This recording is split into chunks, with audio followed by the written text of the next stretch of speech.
नमस्कार, अभिवादन। मैं दुर्गेंद्र चौहान।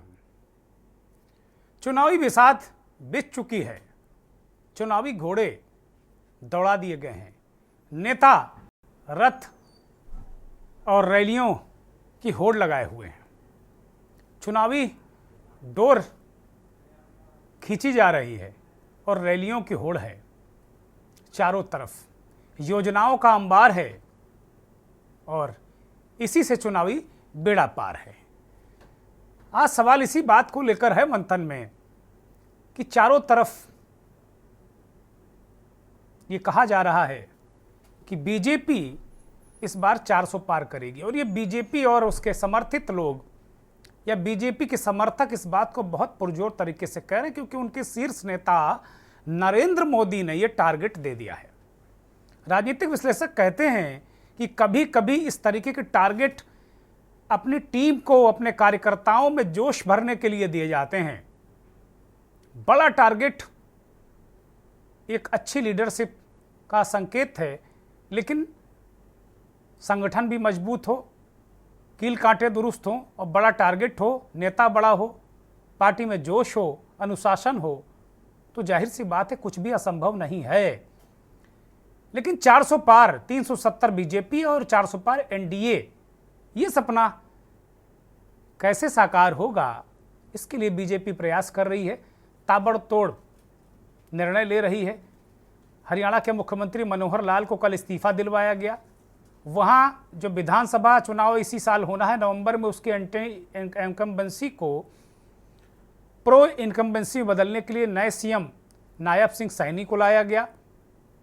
खट्टर साहब ने आज विधानसभा की सीट से भी इस्तीफा दे दिया और शाम होते होते जब बीजेपी की दूसरी चुनावी लिस्ट आई प्रत्याशियों की, तो उसमें करनाल से मनोहर लाल खट्टर टिकट पा गए, या उनको दिया गया, या एक प्लान तरीके से, एक योजनाबद्ध तरीके से उन्हें राष्ट्रीय राजनीति में ले जाने के दरवाजे खोल दिए गए हैं, प्लान सेट किया गया है। इसके तहत उनको करनाल से टिकट दिया गया। दूसरी ही लिस्ट में अगर देखा जाए तो उत्तर प्रदेश है, वहां का कोई जिक्र नहीं है, सन्नाटा है। एक फिल्म आई थी शोले, उसका डायलॉग बहुत ज़्यादा चारों तरफ प्रचलित हुआ, ये सन्नाटा क्यों है भाई। वो संदर्भ और था, लेकिन चुनाव के संदर्भ में देखें तो उत्तर प्रदेश की दूसरी लिस्ट अभी आई नहीं है और उत्तर प्रदेश के जो बीजेपी की बाकी जो 23 सीटें बची हैं जिन पे नाम नहीं आए हैं, उनके उम्मीदवारों में सन्नाटा है। अभी कोई कुछ कह नहीं पा रहा है। वजह यह है कि बड़े बड़े धुरंधरों में बहुत खींचतान है। कई कैबिनेट मंत्री अपने बेटे, बहू, भाई, दामाद के लिए टिकट मांग रहे हैं। कई कल्याण सिंह के परिवार में भी एक टिकट मांगा जा रहा है। राजवीर सिंह राजू अपने दामाद के लिए अलीगढ़ से टिकट मांग रहे हैं। एटा से कुछ सांसद हैं वो। तो बहुत सारे इस तरीके के पेंच उत्तर प्रदेश की सूची में फंसे हुए हैं, इसलिए उत्तर प्रदेश की लिस्ट आई नहीं। और दूसरी तरफ बीजेपी कांग्रेस नेताओं की बम्पर भर्ती लगातार जारी किए हुए है। आज भी कांग्रेस के राष्ट्रीय सचिव और विधायक रहे अजय कपूर कांग्रेस में शामिल हो गए। इसी तरीके से महाराष्ट्र के नंदुबार से कांग्रेस के एमएलए वो भी बीजेपी में शामिल हो गए। बहुत सारे इस तरह के लोग शामिल हो रहे हैं, लेकिन विश्लेषक कहते हैं कि बहुत सारे लोगों के शामिल होने ना होने से बहुत असर नहीं पड़ेगा।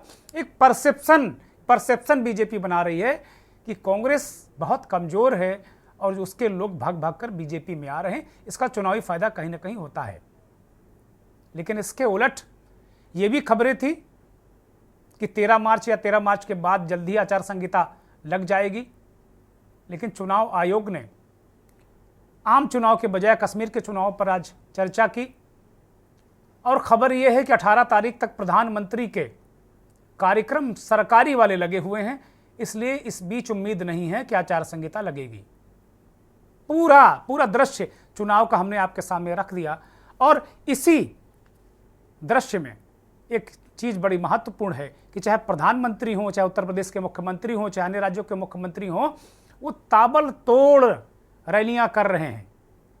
वो सरकारी कार्यक्रम हैं, सरकारी कार्यक्रमों के नाम पर ये नेता रैलियां चुनावी टाइप की रैलियां कर रहे हैं, लगातार चुनावी रैलियां ही हैं, टाइप की क्या, धनाधन घोषणाएं, परियोजनाएं पूरी करने का लोकार्पण, शिलान्यास।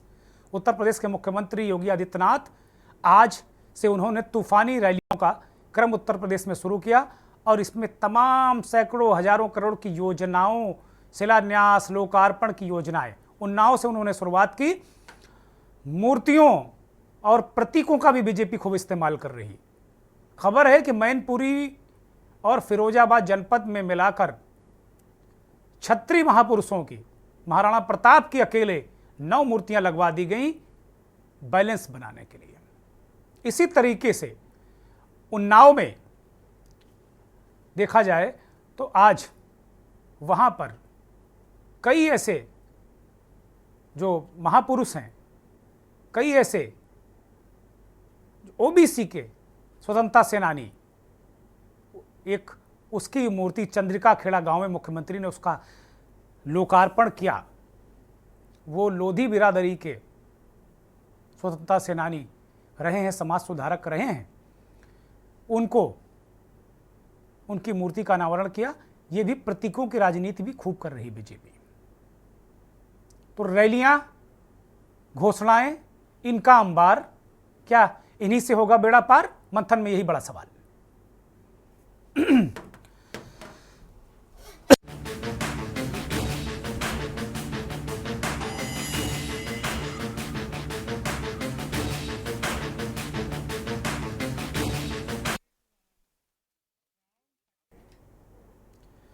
तो यही सवाल हमने उठाया कि भाई चुनावी बेड़ा पार कैसे होगा। और बीजेपी ने कहा, बीजेपी ने तैयारी कर ली कि रैलियों, घोषणाओं, विकास, प्रतीकों, मूर्तियों, संकेतों, तोड़ फोड़, इसके जरिए चुनावी बेड़ा पार करेंगे। एक रिपोर्ट देखिए। तीसरी बार मोदी सरकार, अब की बार 400 पार, ये नारा बेहद आम हो गया है और इस नारे के जरिए ही बीजेपी पूरी तरीके से ताबड़तोड़ चुनावी रैलियों में जुट गई है। बीजेपी अच्छे से जानती है कि अगर जनता के बीच खुद की अच्छी छवि बनानी है तो जनता की भावनाओं को पहले समझना होगा, फिर चाहे उसके लिए खुद को ही समर्पित क्यों न करना पड़ जाए। एक और जहां बीजेपी हर वर्ग पर छाप छोड़ने के लिए तरह तरह के कदम उठाती आ रही है, तो वहीं विपक्ष भी कुछ उसी नक्शे कदम पर चलता नजर आया। यहां बात हो रही है प्रतिमाओं के अनावरण की। अभी हाल में पीएम मोदी ने संत रविदास और लचित बोरफुकन की प्रतिमा का अनावरण किया। अनावरण करना आम बात है, लेकिन चुनाव से पहले अनावरण करने की ये बड़ी बात हो जाती है, क्योंकि बीजेपी का मानना है कि अगर सभी वर्ग को अपने पाले में लाना है तो उन्हें पहले अपनी भावनाओं से जोड़ा जाए और तभी उनका चुनावी फैक्टर काम कर सकेगा। हालांकि बीते साल भर में विपक्षी दलों में भी यही कुछ देखा गया। विपक्षी नेताओं ने भी ताबड़तोड़ प्रतिमाओं का अनावरण कर ये जाहिर करने की कोशिश की कि उनकी भी आस्था उनके धर्म कर्म में रहती है। वही समय कम है, काम ज्यादा है, उतार चढ़ाव का दौर भी देखा जा रहा है। सीएम योगी एक दिन में 3-3 रैलियां कर रहे हैं, तो वहीं पीएम मोदी भी वर्चुअल माध्यम से लोगों से सीधा संवाद करते नजर आ रहे हैं। लेकिन वहीं अन्य दलों की अगर बात कर लें तो बेशुमार बिखराव की स्थिति देखी जा सकती है। आलम ये है कि अब कौन सा व्यक्ति किस पाले में चला जाए कहा नहीं जा सकता। सवाल ये है कि बीजेपी तो अपनी मजबूती दिखा रही है, लेकिन इस बिखराव को विपक्ष कैसे मैनेज करेगा? अब कौन सा विकल्प विपक्ष के लिए तिनके का सहारा बनता नजर आएगा? स्पेशल डेस्क के न्यूज इंडिया।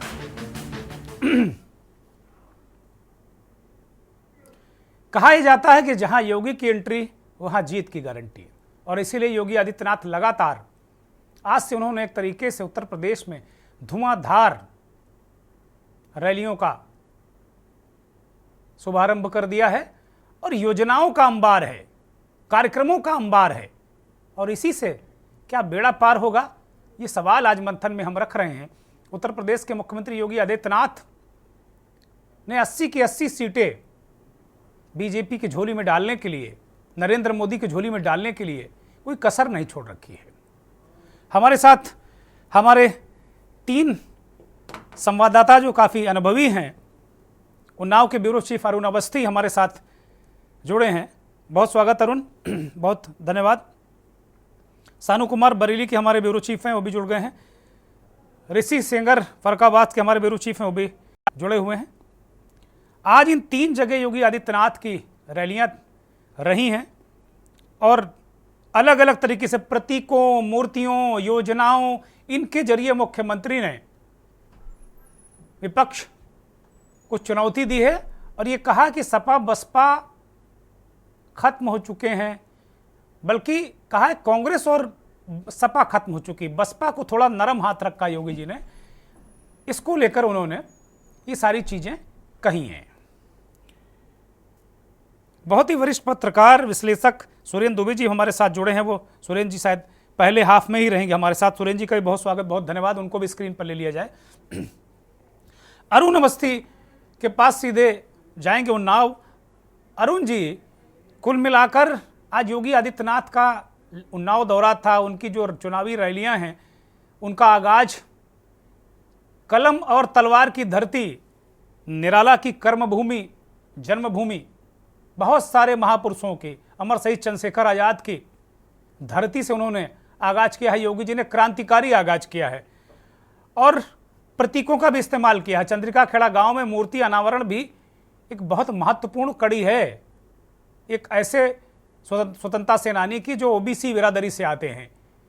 तो जहां जहां भी अब पूरी तरीके से देखा जा रहा है कि बीजेपी सिर्फ और सिर्फ उसका फोकस चाहे प्रत्याशी चयन में हो, चाहे महापुरुषों के चयन में हो, चाहे प्रतीकों में हो। कुछ ऐसे छत्री बाहुल इलाके हैं, मैनपुरी, इटावा, एटा या फिरोजाबाद, वहाँ महाराणा प्रताप की मूर्तियाँ जरूर लग रही हैं। जौनपुर में अभी लगा दी, धनंजय का जो डैमेज हुआ उसको कंट्रोल करने के लिए। लेकिन बाकी प्रतीक भी ओबीसी, रणनीति भी ओबीसी, प्रत्याशी भी ओबीसी। अरुण अवस्थी, क्या रोड मैप दिख रहा है योगी आदित्यनाथ का और बीजेपी का? बिल्कुल, जिस तरीके से आज उन्नाव में मुख्यमंत्री जी पहुंचे और उन्होंने शहीद गुलाब सिंह लोधी की प्रतिमा का अनावरण किया। हालांकि चुनाव से पहले जो योगी जी की ये सभा थी और जो योगी जी का कार्यक्रम था, इसको जो जनप्रतिनिधि है वो विकास की बात को लेकर के दावा कर रहे थे कि उन्नाव में विकास की गंगा बहाने आ रहे हैं योगी जी। लेकिन इसको कहा जा सकता है कि चुनावी रैली थी और चुनाव में समीकरण साधने के लिए रैली थी। सबसे बड़ी बात है कि यहाँ एक बड़ा मतदाता लोधी बिरादरी का है। तो जो 2 साल से प्रतिमा रखी हुई थी, उस प्रतिमा का जो अनावरण कार्यक्रम रखा गया, उस चुनाव से ठीक पहले रखा गया।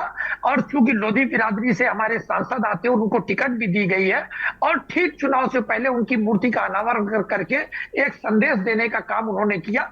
वहीं एक दूसरी बड़ी आबादी है, मतदाताओं की जो संख्या है वो पासी बिरादरी से आती है।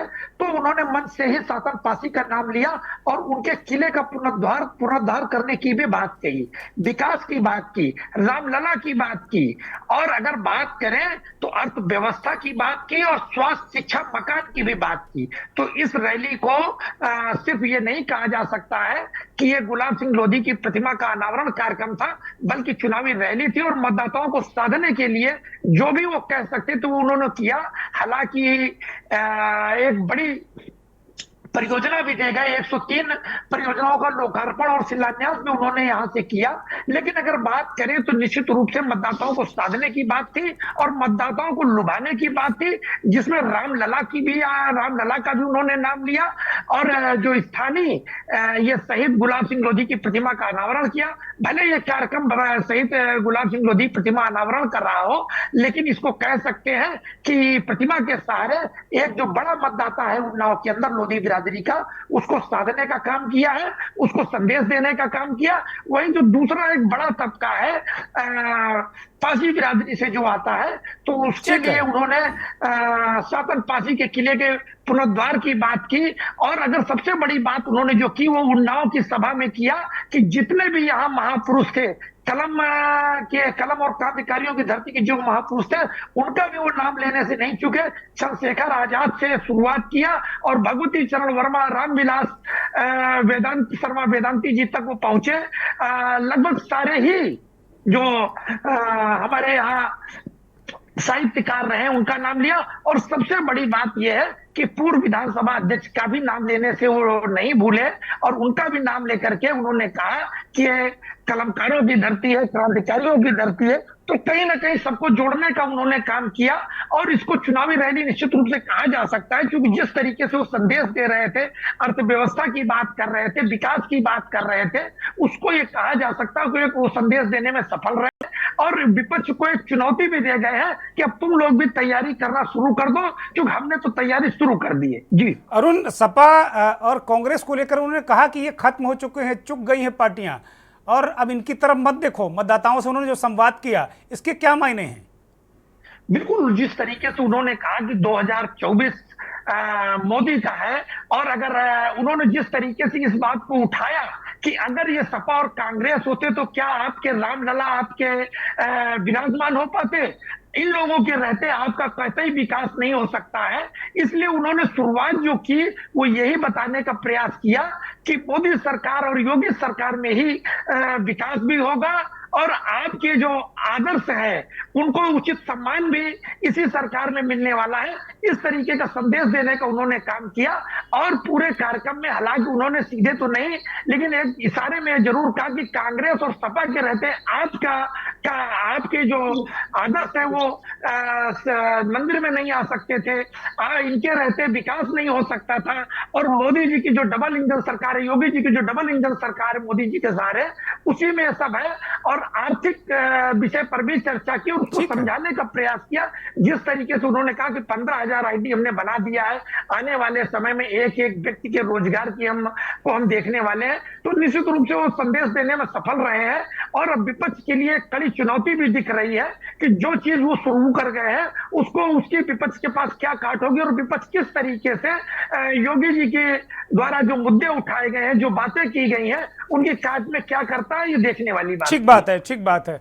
मैं अपने बाकी संवाददाताओं के पास जाऊंगा, लेकिन उससे पहले सुरेंद्र दुबे जी को चर्चा में शामिल कर लेते हैं। सुरेंद्र जी, योगी आदित्यनाथ ने लगातार योजनाओं का अंबार, घोषणाओं का अंबार और हर तरीके से प्रतीक, प्रतिमाएं,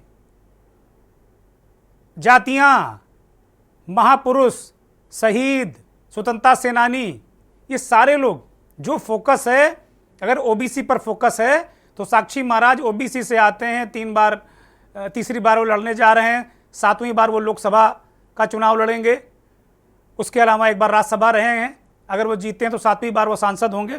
ये सारी चीज़ें हैं। लेकिन जिस तरीके से बीजेपी और योगी आदित्यनाथ की ये रैलियां हैं तो सरकारी कार्यक्रम, लेकिन जिस तरीके से वो फोकस कर रहे हैं, इसको आप किस तरीके से देखते हैं? देखिए, पूरे देश में जो चुनाव चल रहा है, जो नहीं है तो वो कुछ कहने नहीं आएंगे।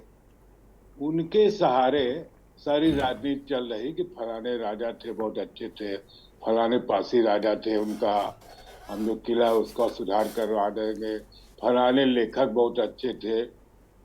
और इस ढंग से चौतरफा जो प्रचार का अभियान चल रहा है, उसका मकसद ये है कि जो मूल मुद्दे हैं उन पर हमें बात नहीं करनी। कोई भी प्रचार जो हो रहा है उसमें कहीं भी इस बात की चर्चा नहीं है कि हम रोजी रोटी के लिए क्या करने जा रहे हैं। इस पर भी कोई चर्चा नहीं है कि आखिर ये जो लड़के बेरोजगार घूम रहे हैं, इनके लिए हम क्या करेंगे।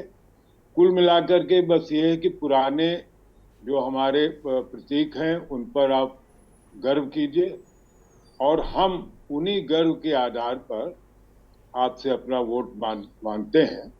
देखना होगा कि ये जो मतदाता है इस बात को कैसे समझता। आपने कहा योगी जी, उधर मोदी जी, हरियाणा में दूसरे लोग, जहां चुनाव तो पूरे देश में है, सब जगह एक ही प्रयास है कि मूल मुद्दे पर मतदाता ना आने पाए, क्योंकि मूल मुद्दे पर आ जाएगी तो दिक्कत हो।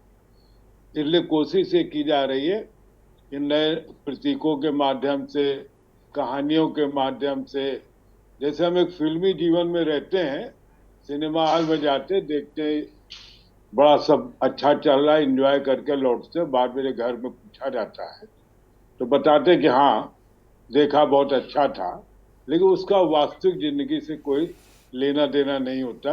मैं इसको इसी दृष्टि से देख रहा हूँ। ठीक बात है। सानू कुमार मुख्यमंत्री बरेली में थे, क्या वहाँ के कुछ लोकल मुद्दों को उन्होंने छुआ है, या जैसा उन्नाव में अरुण ने बताया कि राम मंदिर, विकास योजनाएं, कानून व्यवस्था इसी पर रहे हैं, या कुछ लोकल मुद्दों को छूना वहाँ पर उन्होंने छुआ है? तौकीर रजा की भी कोई बात की है, कोई अन्य तरीके की कोई बात की इशारों में? देखिए सर, निश्चित तौर पे आज बरेली में सीएम योगी रहे, और ये बरेली में जिस तरीके से माना जा रहा है कि उन्नाव से शुरुआत हुई और बरेली आज का दिन उनके लिए लास्ट था। लेकिन आज की बात की जाए तो आज उन्होंने करीब 328 करोड़ कुछ लाख की जो है योजनाएं जो है बरेली की जनता को सौंपी हैं। लेकिन बरेली में सबसे महत्वपूर्ण बात यह है कि फरवरी में जब सीएम योगी के दौरा था तब भी उस समय भी करीब 400 करोड़ से ज्यादा की योजनाओं को जो है बरेली की जनता को सौंपा था। आज जब सीएम योगी मंच पर रहे, समय से पहले पहुंचे बरेली में, 4:30 बजे का लमसम समय था उनका पहुंचने का, लेकिन वो 3:30 बजे ही मंच पर पहुंच गए। तो उससे पहले ही सीएम योगी ने सबसे बड़ी बात कही कि मुझे एहसास नहीं था कि बरेली की जनता मेरा इंतजार करेगी और मंच पर मुझे लगता है आज खाली बैठना पड़ेगा। ये खुद सीएम योगी ने मंच से बोला, और लेकिन उनका नजरिया कुछ और था। उन्होंने कहा कि जनता ने मुझे बहुत प्यार दिया है और मुझे लगता है कि इस बार फिर जो 2 सीटें हैं बरेली आंवला की और बरेली की जो शहर की सीट है लोकसभा सीट, उस पर कहीं ना कहीं एक बार फिर से जो है दोनों भाजपा के जो प्रत्याशी हैं वो जीतेंगे और एक बार फिर मोदी सरकार बनानी है। लगातार जो मुद्दे थे वो कहीं ना कहीं बरेली से जुड़े हुए उन्होंने छेड़े। उन्होंने कहा कि पहले बरेली में दंगा होता था और अब जो है लोग दंगाई जो है वो डरते हैं, वो खौफ खाते हैं। तो इन तमाम तरीके के उन्होंने मुद्दों से शुरुआत की थी। और जो बरेली के विकास की बात कही जा रही, आईटी पार्क आज बरेली की सौगात मिल गया बरेली को। बरेली में कई ओवरब्रिज मिल गए। बरेली की जो मेन पहचान है जो घंटाघर चौराहा है वहां पर उन्होंने ओवरब्रिज बना दिया। सबसे बड़ी बात, भगवान शिव जो भारतीय जनता पार्टी लगातार जो चर्चा भी लगातार होती रहती है कि भगवानों को लेकर के आगे चलती है, मूर्तियों का विकास बात लेकर के आगे चलती है, तो वहीं आज भी ये तस्वीर बरेली में सामने रही।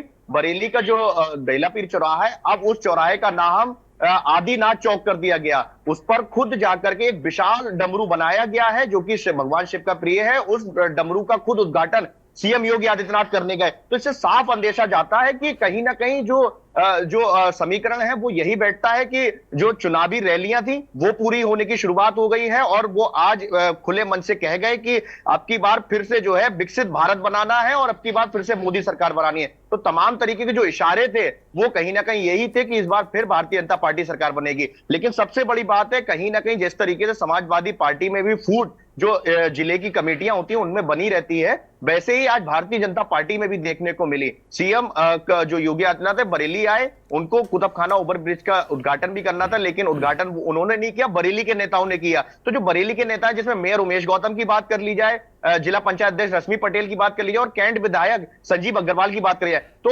उद्घाटन करने के दौरान भी कहीं ना कहीं खींचातानी हो रही थी। तो इससे अंदेशा लगाया जाता है कि बरेली की जो भारतीय जनता पार्टी है अब इसमें भी फूट शुरू हो चुकी है। सर ठीक, निश्चित तौर पर बड़ी महत्वपूर्ण बात कही कि अभी तक ये समाजवादी पार्टी में देखने को मिलता था, लेकिन भारतीय जनता पार्टी बरेली का जो इकाई है वहाँ भी खींचतान है, और जो खींचतान होती है तो निश्चित तौर पर उसका असर चुनाव में पड़ता है। हमारे संवाददाता ऋषि सेंगर फरकाबाद से जुड़े। ऋषि, आज उन्नाव के बाद वो फरकाबाद गए थे और आखिर में वो बरेली गए। इसी तरह 3-4 रैलियाँ वो रोज करेंगे। फरकाबाद को लेकर, वहाँ के स्थानीयता को लेकर, वहाँ के समीकरणों को किस तरह मुख्यमंत्री ने साधा, दर्शकों को बताइए। रोहन सपा जी को बताना चाहेंगे फरुखाबाद में उन्होंने केवल दलित वोट और पिछड़ा वर्ग वोटरों को साधने का प्रयास किया है। यहाँ पे उन्होंने सीधे सीधे कहा है कि जिस समय सपा सरकार में चीरण हुआ था उसका पर्दाफाश केवल एक फरुखाबाद के ही माई के लाल थे, धरती के जन्मे हुए ब्रह्मदत्त द्विवेदी, जिन्होंने उसका पर्दाफाश किया था। इससे उन्होंने सीधा सीधा दलित वोट साधने का प्रयास किया। उसके बाद उन्होंने दूसरा पिछड़ा वर्ग के वोट को साधने का प्रयास किया और उन्होंने कहा संख्या जो बौद्ध स्थल है उसका जीर्णोद्धार कराया जाए, उसका विकास कराया जाएगा। निश्चित तौर पर बड़ी महत्वपूर्ण बात है। फरकाबाद में भी दलित को साधा है, ब्रह्मदत्त द्विवेदी की बात की, ब्राह्मणों को साधा है, संकिसा की बात की, अल्पसंख्यकों की बात की है। बहुत शुक्रिया अरुण आपका, ऋषि आपका, बहुत शुक्रिया हमारे सानू कुमार बरेली से जुड़े हुए थे, बहुत बहुत शुक्रिया तीनों संवाददाताओं का। हमारे एक ब्रेक पर जा रहा हूँ, ब्रेक के बाद कुछ मेहमान हमारे साथ होंगे और बात इसी मुद्दे पर होगी, घोषणाओं का अंबार, चुनावी नैया पार। योजनाओं का अंबार, चुनावी बेड़ा पार, मंथर में आज इसी पर चर्चा हो रही है। हमारे साथ कुछ मेहमान जुड़े हुए हैं। अनुभव चक भारतीय जनता पार्टी के वरिष्ठ नेता हमारे साथ जुड़े हैं। अनुभव जी स्वागत, बहुत धन्यवाद। समाजवादी पार्टी के प्रवक्ता नेता नेहा यादव हमारे साथ जुड़ी हुई हैं बरेली से। बहुत स्वागत, बहुत धन्यवाद नेहा जी। राजनीतिक विश्लेषक राघवेंद्र सिंह राजू भी हमारे साथ जुड़ गए हैं, आपका भी बहुत स्वागत, बहुत धन्यवाद। नेहा यादव जी के पास आते हैं। अभी ब्रेक से पहले हमारे संवाददाता बता रहे थे कि किस तरीके से भारतीय जनता पार्टी अलग अलग तरीके से, मुख्यमंत्री जहां गए उन्होंने वहां बरेली में गए तो उन्होंने कहा दंगा नहीं होता है इस सरकार में। उन्नाव में आए तो उन्होंने कहा कि गुलाब सिंह लोधी की प्रतिमा का अनावरण किया। शहीद गुलाब सिंह लोधी क्रांतिकारी स्वतंत्रता सेनानी, और बहुत सारी योजनाएं उन्होंने दे दी। बरेली में भी जैसा हमारे सहयोगी ने सानू कुमार ने बताया कि 338 करोड़ की योजनाएं फिर लेकर आए, 400 करोड़ अभी फरवरी में दे गए थे वो। और फरकाबाद में उन्होंने दलितों, ब्राह्मणों और बौद्धियों की बात की है, संकिसा की बात की है, ब्रह्मदत्त द्विवेदी की बात की है, उन्हें दलितों का रक्षक बताया है। मायावती की रक्षा उन्होंने की थी, ये प्रकरण भी उन्होंने छेड़ा है। अनुभवचक बहुत मिशनरी नेता हैं, पहले बीएसपी में हुआ करते थे, अब बीजेपी में हैं, तो उनको बहुत अच्छी तरीके से कांसीराम जी के भी काफ़ी करीब रहे हैं, तो पूरी स्थितियाँ परिस्थितियाँ उनको पता हैं। नेहा यादव, आपके अध्यक्ष जी अभी मुझे लगता है कि अभी ट्विटर पर ही हैं, एक्स पर ही हैं, ऐसा बीजेपी परसेप्शन बनाती है। मैं नहीं कह रहा हूँ, मुझे कोई कहने का हक नहीं है। बीजेपी कहती है कि भाई जो बाकी दल हैं, चाहे राहुल गांधी हो, वो न्याय यात्रा लिए घूम रहे हैं। अध्यक्ष जी आपके अभी निकल नहीं पाए हैं, और इधर योगी और मोदी की जोड़ी दैत दनादन सभाएं, सरकारी कार्यक्रमों को भी बदल बदल के बिल्कुल चुनावी सभाओं में बदल दिया है। कैसे मुकाबला करेंगे आप लोग? नेहा यादव, नेतृत्व माननीय जी, मेरी आवाज मिल रही है आपको? हाँ बोलिए। देखिए, मैं अपने राष्ट्रीय नेतृत्व माननीय अखिलेश यादव जी की आपके द्वारा की गई और जिस भी रूप में की गई टिप्पणी हो उस पर अपनी आपत्ति दर्ज कराती हूँ। माननीय अखिलेश जी आज से नहीं, जब से समाजवादी पार्टी की कमान उन्होंने संभाली है तब से लगातार नौजवानों को जोड़ने के लिए हर भरसक प्रयास समाजवादी पार्टी ने किया है। और समाजवादी पार्टी को तो श्रद्धेय नेताजी कहते थे कि समाजवादी पार्टी कभी ना बूढ़ी होने वाली पार्टी है, क्योंकि ये नौजवानों की पार्टी है। और आज आदरणीय अखिलेश यादव जी नौजवानों को साथ लेके चल रहे हैं। आपने कहा दौरा, हाल ही में आदरणीय अखिलेश यादव जी नोएडा पहुंचे हैं, आजमगढ़ गए, मैनपुरी जाते ही रहते हैं, कन्नौज गए, गाजीपुर गए, इलाहाबाद आए। ये हाल के दौरे हैं, बस फर्क इतना है कि उनके वाले कार्यक्रमों को कवरेज मिल जाती है, क्योंकि वो सरकारी बजट से अपने कार्यक्रमों को बड़े आराम से कर लेते हैं, सरकारी कर्मचारियों की भीड़ इकट्ठी कर लेते हैं, सरकारी बसों से जबरदस्ती भीड़ बुला लेते हैं। इसलिए उनके कार्यक्रम को राष्ट्रीय मीडिया के चैनल्स में, या आप लोग भी उनके कार्यक्रमों को गलत आरोप, नेहा जी माफी के साथ में गलत आरोप। नहीं, मेरे चैनल को आप उठाकर देख लीजिए। अखिलेश यादव अगर छोटी सी प्रेस कॉन्फ्रेंस भी करते हैं ना, तो हम उसको पूरा स्थान देते हैं सम्मान समेत। और कोई भी नेता पक्ष विपक्ष का, मैं बहुत आदरपूर्वक इस आपके इस आरोप को खारिज करता हूं, और ये भी आपसे निवेदन करता हूं कि ठीक है, अच्छी बात है, लेकिन वो कोई चुनावी अभियान तो अभी तक आपका नहीं आया। ठीक है, अखिलेश जी लोगों से मिल रहे होंगे, बहुत सारी बातें हैं, अभी बहुत सारे टिकट आपके नहीं आए हैं, बहुत सारी चीज़ें नहीं हैं। मैं तैयारियों की बात कर रहा हूँ। आपकी पार्टी है, आप लड़िए न लड़िए, मेरा उससे कोई लेना देना नहीं, लेकिन समीक्षा जरूर होगी। नेहा जी, मैं बिल्कुल आपकी हर एक समीक्षा का बहुत आराम से उत्तर दे रही हूँ कि माननीय अखिलेश जी जब इलाहाबाद आते हैं तो इलाहाबाद का नौजवान कहता है कि माननीय जी हमें नौकरी नहीं मिल रही, सारे पेपर लीक हो जा रहे हैं। तो माननीय अखिलेश यादव जी का जवाब होता है कि पहले दिल्ली के लोगों को बेरोजगार कर दीजिए, तब आज के नौजवानों को, उत्तर प्रदेश के नौजवानों को नौकरी मिलेगी। ये आपके चैनल ने भी चलाया था, आप लोगों ने भी चलाया था। तो माननीय अखिलेश जी सड़क पर हैं, काम कर रहे हैं, हमारी पार्टी जनता के बीच जा रही है। हमने पीडीए पखवाड़ा का आयोजन किया लगातार पूरे उत्तर प्रदेश में, गांव-गांव में पलंग पर बैठकर, खटिया पे बैठकर के गांव-गांव जाकर के पीडीए पखवाड़ा का आयोजन हुआ। उसमें हर जाति वर्ग समाज के लोगों के बीच में हमने जन विरोधी भाजपा की नीतियां और अपनी सरकार के पूर्व में किए हुए कामों को लेकर के हम वहां गए। अभी आपने मुझसे कहा कि भारतीय जनता पार्टी और मुख्यमंत्री जी के 4 दौरे आपने मुझे गिनाए कि उन्नाव गए, यहाँ तीन रैलियां वो रोज कर रहे हैं, 3 रैलियां रोज कर रहे हैं वो। तीन दौरे आपने गिनाए।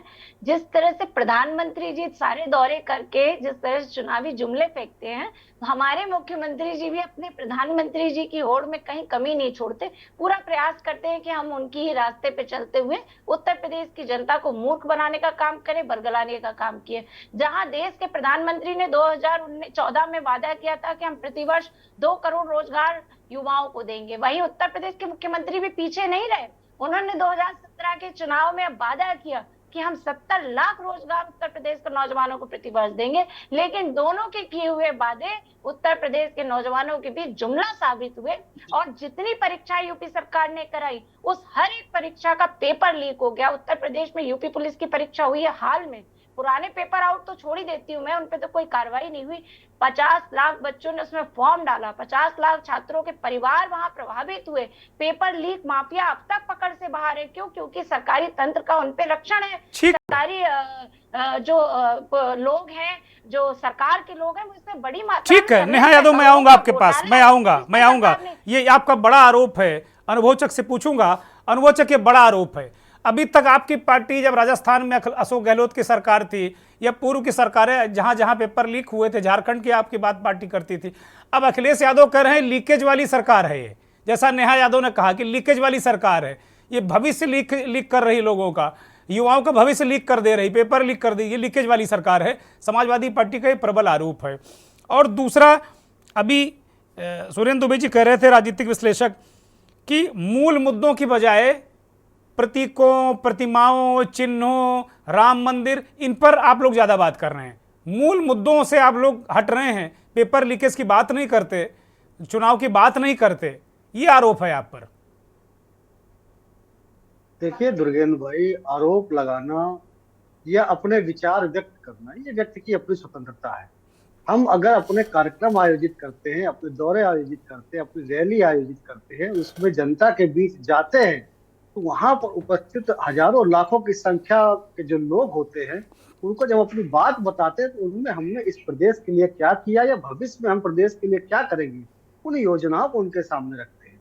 जनता हमारी बातों को सुनने के बाद उनके विचार करके अपनी राय बनाती है और चुनाव के दौरान वोट देने का काम करती है। 2014, 2017, 2019, 2022 और वर्तमान में 2024 का चुनाव नजदीक है। पिछले सारे चुनाव में भारतीय जनता पार्टी को जनता ने ऐसे ही वोट नहीं दिया। विपक्ष क्या जनता को बेवकूफ समझता है? विपक्ष क्या ये समझता है कि जनता मूल मुद्दों से इतर हट के सिर्फ प्रतीक चिन्हों के आधार पर भारतीय जनता पार्टी को वोट देने का काम करती? ऐसा नहीं है।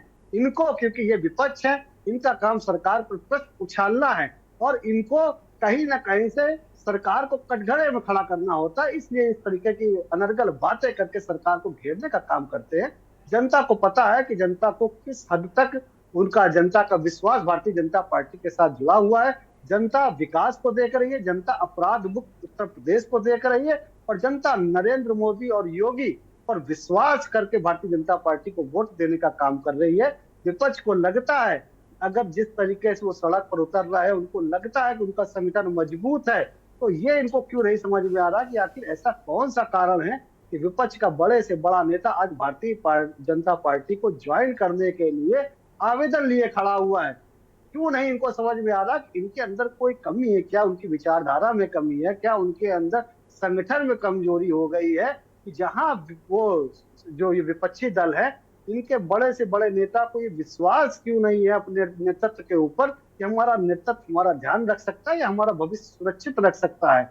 एक समय था दुर्गेंद्र जी, आपने भी देखा, हमने भी देखा, तमाम विपक्षी दल जो आज इनके बेटे या पोते राजनीति में हैं, उनके जो संस्थापक थे, उस समय भी ये दल विपक्ष में हुआ करते थे, लेकिन उनके नेताओं को अपने नेतृत्व विश्वास था और उनके नेताओं को यह विश्वास था जिस विचारधारा के आधार पर इनके दलों का गठन हुआ है, उसी विचारधारा के आधार पर इनके नेता काम करेंगे, इनको पार्टी में काम करने का मौका मिलेगा। आज हमारी बहन जब पीडीए की बात कर रही है, इनको ये बताना पड़ेगा, जब पीडीए की बात आज विपक्ष में रहते हुए कर रहे हैं, जब सत्ता में थे तो आखिर ऐसा क्या कर रहा था कि लोकसभा के अंदर प्रमोशन में आरक्षण के बिल को फाड़ने की जरूरत पड़ गई थी? ऐसा क्या कर रहा था कि तमाम महापुरुषों के नाम पे, चाहे वो काशीराम साहब हो, चाहे महात्मा फुले हो, चाहे गौतम बुद्ध हो, चाहे रमाबाई अंबेडकर हो, इनके नाम पे जिन जिलों का नामकरण हुआ था, उनके नाम बदलने का काम करा गया था। ना सिर्फ नाम बदले गए थे, इन महापुरुषों के जो नाम के पत्थर लगे हुए थे उनको भी तोड़ने का काम करा गया था। आज आप पीडीए की बात कर रहे हैं। ठीक है अनुभव चक, ठीक है, मैं आऊंगा आपके पास। इस बीच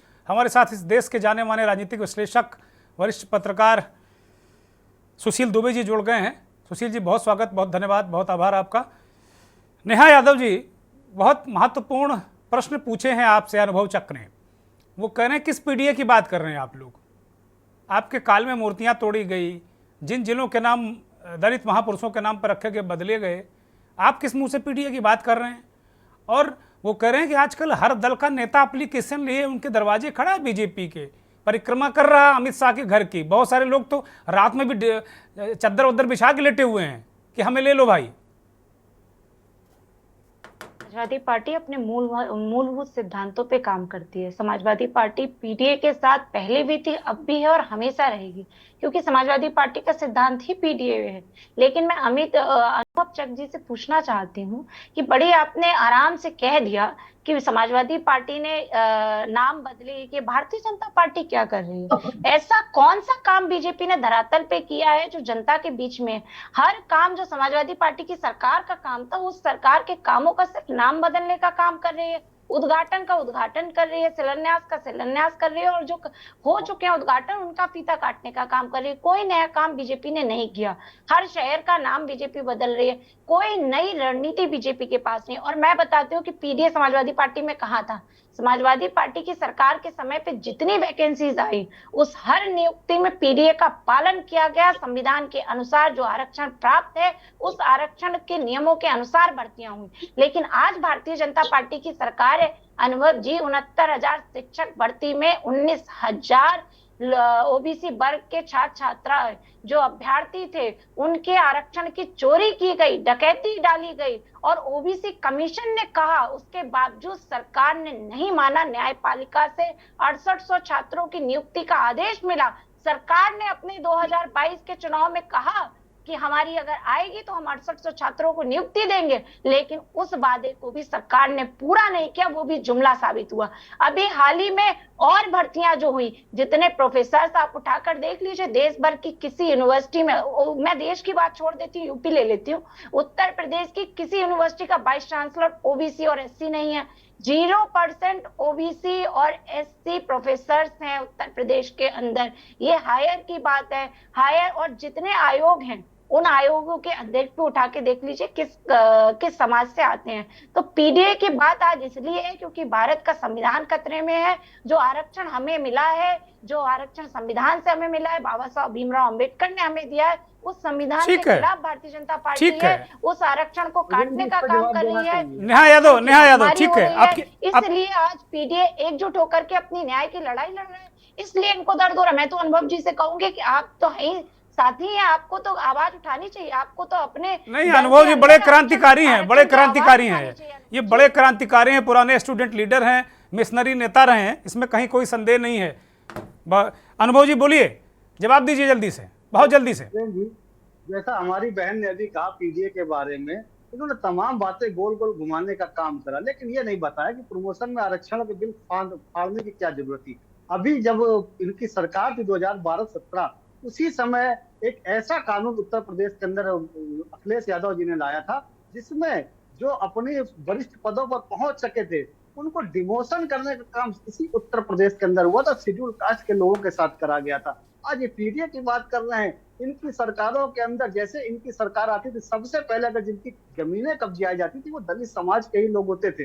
इन्होंने इतना ज्यादा अत्याचार करा था। आज ये पीडीए खूब कर ले, खूब चेहरे भी बना रहे। और अभी हमारी बहन तमाम नियुक्तियों की बात कर रही थी। हमारी सरकार में उत्तर प्रदेश के अंदर डीजीपी दलित समाज के बने गए। अगर कानपुर कमिश्नरेट बनती है तो इसका कमिश्नर जो पहला बनता है वो भी दलित समाज से बनता है। इनकी सरकार में दलितों का उपयोग तो खूब करा गया, लेकिन उनको अधिकार देने की बात नहीं करेंगे। और जहां तक पिछड़े की भी बात आती है तो सिर्फ एक जाति तक, एक विशेष जाति तक उसके जो है लाभ दिए गए। इसी कारण जो अन्य पिछड़ा समाज था वो इनके साथ नहीं जुड़ पाया। और आज 6800 अभ्यर्थियों को नियुक्ति कब देगी आपकी सरकार, इस पे तो बोल दीजिए। 69,000 शिक्षक भर्ती में हुआ है, 19,000 अभ्यर्थियों के आरक्षण की चोरी पे जवाब दीजिए। अनुभव जी ये अभ्यर्थियों का प्रश्न पूछ रही हैं, अनुभवचक, ये अभ्यर्थियों का प्रश्न पूछ रहे हैं कि उन अभ्यर्थियों को नियुक्ति कब देंगे, वो पूछ रही है ओबीसी को लेकर। कब देंगे, बस इतना बताते जाइए। जो उनके साथ व्यवहार करा गया है, 69,000 शिक्षक भर्ती के जो अभ्यर्थी हैं आज न्याय ठीक है, ये मुझे लगता है चुनाव में प्रश्न ही रह जाएंगे। आप दोनों को रोक रहा हूं, बहुत अदब के साथ मैं आप दोनों को रोक रहा हूं।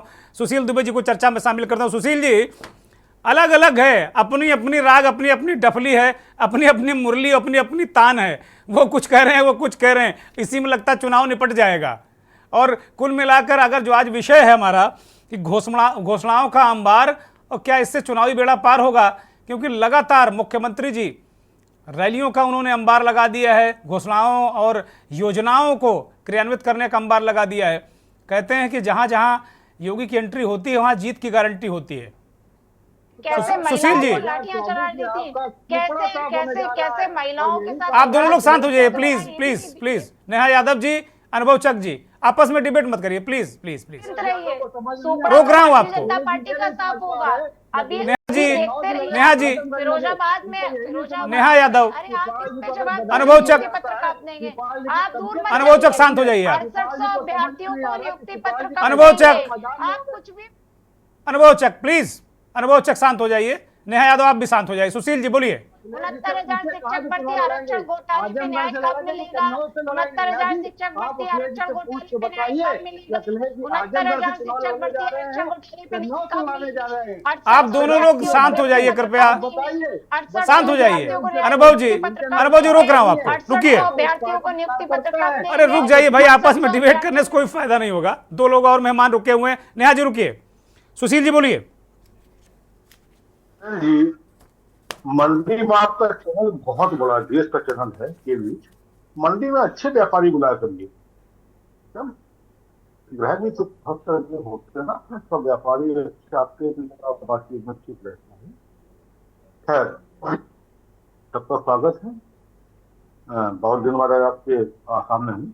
अभी मैं आपको सुन रहा था उन्नाव का, जौनपुर का, तो उन्नाव में तमाम सच्ची बातें आई, क्या ये हुआ वो हुआ, लेकिन आला उदल का तो नाम शायद नहीं रह गया वहां। तो उन्नाव तो आला उदल के नाम से ही मशहूर है।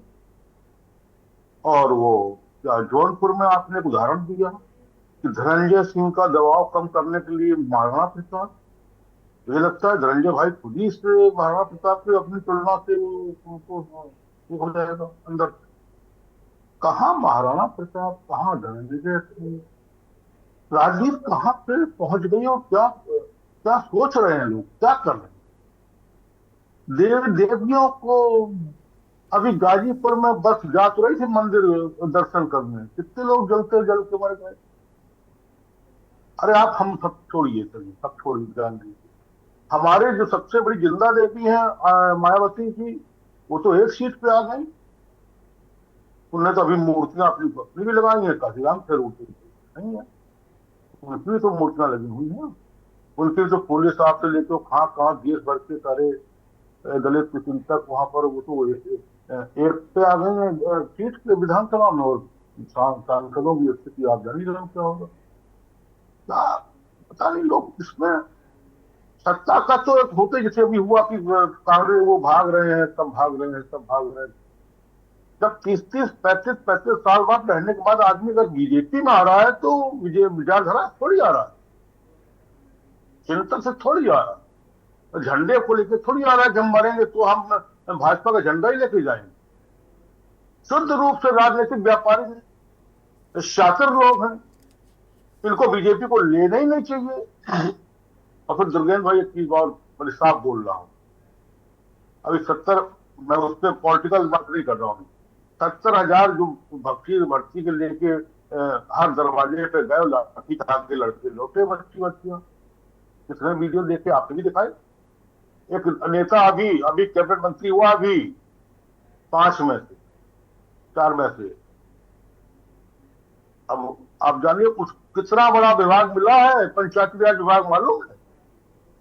डीएम के बाद सीडीओ सबसे ज्यादा होते हैं उत्तर प्रदेश में, नंबर 2 डीएम होते हैं वो।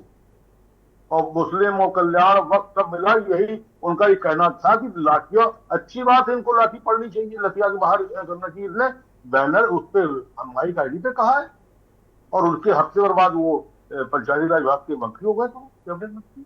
और कहाँ मोदी को, योगी को मठ दिखा देंगे, भीख मंगवा देंगे, ये कर देंगे, जो कर देंगे, मोदी से बड़ा झूठा कोई नहीं है। तो क्या करोगे आप? इन प्रतीकों को क्या करें, चाहते हैं क्या करें? आप एक चीज बताइए, जब मोदी का 400 गारंटी चल रही तो फिर ये हमारे मोदी जी, योगी जी को क्या जरूरत है इन प्रतीकों की और ये दुनिया भर का वो करके? तो 400 इधर हो ही चुका है, 80 सीटें। बीजेपी अपना परिवार बड़ा कर रही, सुशील जी, परिवार बड़ा करके वो बड़ा दिल किए हुए है, दरिया दिल किए हुए। परिवार हम बता रहे, परिवार सुन लीजिए, आपका परिवार ये छोटी मोटी मूर्तियों से क्या बनता बिगड़ता परिवारों का? ये छोटे छोटे कांग्रेसी आगे से क्या बनता बिगड़ता कांग्रेस का? राहुल को ले आइए तो परिवार और बड़ा कर दीजिए, अखिलेश यादव को ले आइए तो और बड़ा कर दीजिए, ममता को ले आइए और बड़ा कर दीजिए, मायावती को तो आप ले ही गए बीजेपी वाले 80 सीटें लेके, तो वो परिवार उनका बड़ा हो चुका है। आप राजभर की बात कर रहे हैं, राजभर के, चूंकि पूर्वांचल में राजभर समाज के लोग हैं, उनको दरकार है बीजेपी को, उनकी भी, और उनको भी बीजेपी की दरकार है, इसलिए आए हैं वो। सरकार की थी क्या हो गया था? खैर मैं इसलिए आ रहा हूँ दुर्गा जी आपसे निवेदन करते हुए, भगवान से बड़ा तो कोई नहीं ना, और वो भी बीजेपी वाले भगवान, वो भी मोदी वाले भगवान, मोदी स्वयं में भगवान हो चुके हैं, उनके वो कहते ही है जो विष्णु का अवतार है। तो जिस बीजेपी के पास विष्णु के अवतार में स्वयं मोदी जी, मठ के सन्यासी के रूप में स्वयं योगी जी, काशी विश्वनाथ हो स्वयं भोले, उनका कॉरिडोर आप बना ही चुके हैं। और फिर क्या कहने साहब, मर्यादा पुरुषोत्तम को तो आपने कितना बड़ा विश्व इवेंट बना दिया, कितना बड़ा। हम लोग को जयराम भैया वाले 60 के दशक के लोग हैं हम लोग तो अब देखेंगे अब ये राम जी, और क्या क्या अद्भुत राम जी। और सबसे बड़ी बात दुर्गेन्द्र जी, सबसे बड़ी बात, हमने 600 केता के तो भगवान वो सब ठीक कर ही लिया, हमने तो प्रमोद कृष्णन के कारण हमने कल्कि भगवान भी ठीक कर लिए। अभी संबल में मोदी जी गए थे, योगी जी गए थे, अब कलयुग के भगवान आपके पास और त्रेता के भगवान मेरे पास, इन सब चीजों की जरूरत में क्या है? आप चुनाव कराइए, तीसरा खत्म करिए। 400 पार कैसे होगा भाई, ये तो समस्या है। राघवेंद्र राजू, मैं आपके पास आ रहा हूं। सुशील जी ने बड़ी महत्वपूर्ण बात कही। सुशील जी, मैं राघवेंद्र राजू को चर्चा में शामिल कर रहा हूं। राघवेंद्र राजू, मुख्यमंत्री जी लगातार रैलियां उन्होंने शुरू कर दी हैं, वो अलग अलग तरीके से अलग अलग जिलों में बातें करते हैं, लोकल कनेक्ट करते हैं। सुशील दुबे ने बड़े महत्वपूर्ण सवाल उठाए। वो कह रहे हैं जब इतना ही मजबूत हो तो राजभर की क्या जरूरत, इतना ही जब परिस्थितियां ठीक हैं तो सब क्या जरूरत है, भगवान को मंदिरों में रहने दीजिए, चुनाव में क्यों घसीट रहे हैं? दुर्गेन्द्र जी, आज आपने देखा जिस तरीके से ताबड़तोड़ रैलियां शुरू हुई, सत्ता का एक संग्राम है। उद्घाटन शिलान्यास तो ठीक है अपनी जगह पर, लेकिन जिस तरीके से कार्य योजना बनी, आज हम जब लखनऊ में अपने एक मित्र से मिल रहे तो उन्होंने कहा 1,62,000 बूथों पर 90% लक्ष्य जो है अपना भाजपा ने बूथ पूरे करके किया है। और उन्होंने कहा एक टारगेट था कि 2014 में हमको 30.1% वोट मिला था, 2019 में 49.98% वोट मिला, और अब 2024 में जो हमने लक्ष्य उत्तर प्रदेश में लिया है योगी जब सरकार के माध्यम से, मोदी जी की लहर से, तो वो 52.1%, मतलब इतना बड़ा लक्ष्य है कि हम 74-75 सीटें लगभग, ये निश्चित तौर पर है कि 80 में 80 का जो लक्ष्य लेकर के ये लोग चल रहे हैं। और उसी क्रम में दुर्गेन्द्र जी, उन्नाव, फरक्काबाद, बरेली में, और इसके बाद अंबेडकर नगर, और आपने देखा हो कि अयोध्या प्रभु श्री राम की नगरी में, और इसके बाद फिर गोंडा में, जहां लग रहा था कि एंटी कम्बेंसी है, तमाम जो नाराजगी है, बलरामपुर, सिद्धार्थनगर और गोरखपुर में भी बड़ा वोट बैंक है वहां पर निषाद महाराज का। कहने का तात्पर्य यह है कि कोई नई बात नहीं है। फरक्काबाद में मुख्यमंत्री जी ने यह भी बोला है कि यूपी में जाति और मजहब के नाम पर राजनीति होती थी, तो अब इनके साथ में भी जो तल है, या जिस तरीके से हमारे पत्रकार महोदय बता रहे थे कि इतना बड़ा विभाग, पंचायती राज विभाग, अल्पसंख्यक वक्फ, ये भी निश्चित तौर पर है कि ये चर्चा बहुत है आम लोगों में, इतना बड़ा ये मिला। और इसके बाद कारागार भी अच्छा मंत्रालय है, उसको भी दिया गया भाई। तो ये तमाम चीजें जो बनी हैं, लेकिन योगी जी ने जो फरक्काबाद में जो परेशानियां थी, Ganga express way, Bundelkhand express way, तमाम चीजों को भी उन्होंने रखा। लेकिन जो मूल मंत्र था दुर्गेन्द्र जी, कि वहां के लोगों की मांग थी, स्वयं सांसद ने कहा था कि फरक्काबाद का नाम पांचाल प्रदेश होना चाहिए। वहां पर 5300 साल पुराना गुरगांव देवी मंदिर भी है, उससे धर्म और आस्था लोगों की जुटी है। और बीजेपी निश्चित तौर पर, जो हमारे पत्रकार महोदय कह रहे थे कि भाई हम रोजगार की बात करें, हम जो है सर्विस की बात करें, रोजगार के साथ भ्रष्टाचार की बात करें, इन तमाम मुद्दों पर आज के समय में कोई भी दल चर्चा नहीं करना चाहता कि भाई महंगाई कहां जा रही है, हम क्या कर रहे हैं, हमारे आंदोलन कहां चल रहे हैं। हमारी बहन नेहा जी जरूर कह रही थी, एक भी आप उत्तर प्रदेश में ऐसा बता दीजिए कि यहां पर सपा का कोई बहुत बड़ा आंदोलन खड़ा हो, कोई इतनी बड़ी कोई रैली, जैसे मान ली प्रधानमंत्री जी ताबड़तोड़ रैलियां कर गए, आजमगढ़ में कर गए। और यह भी बात सच है कि जब आज मीडिया में ये आया कि अखिलेश जी बदायूं से नहीं लड़ना चाहते, अरे भाई आपने कुछ दिन पहले वहां पर धर्मेंद्र यादव जी की सीट शिवपाल की बात कर रहे हैं आप, अखिलेश जी तो कहीं से भी लड़ लेंगे, शिवपाल की बात कर रहे हैं। इसका मतलब यह था कि आपने जब धर्मेंद्र जी के बाद अब शिवपाल जी का मामला फंस गया आकर के, तो सीटों का जो वितरण हो रहा है, और ऐसे में बसपा ने अभी अपना कोई भी, ठीक है कुछ सीटें उन्होंने घोषित कर दी, राघवेंद्र जी अब वक्त नहीं है, वक्त इजाजत नहीं देता। बहुत शुक्रिया राघवेंद्र राजू जी, बहुत शुक्रिया सुशील जी, नेहा यादव जी, बहुत बहुत धन्यवाद। अनुभवचक आपको भी बहुत बहुत धन्यवाद। उन दर्शकों को जो के न्यूज़ को देखते हैं, हमारे इस खास कार्यक्रम मंथन को देखते हैं। रैलियां और उद्घाटन लोकार्पणों का अंबार है, चुनावी बेड़ा पार की दरकार है। हर तरीके से भारतीय जनता पार्टी का जो एजेंडा है, विकास के साथ में धर्म, मंदिर, प्रतीक, प्रतिमाएं, इनके साथ में वो अपनी लाइन पकड़ चुकी है। अब रफ्तार पकड़नी है विपक्ष को, लेकिन एक परसेप्शन भी है, विपक्ष जितना परसेप्शन में कमजोर है उतना है नहीं, लेकिन वो परसेप्शन अपना बना ही नहीं पा रहा है। ये भी एक बहुत बड़ा सवाल है। नमस्कार।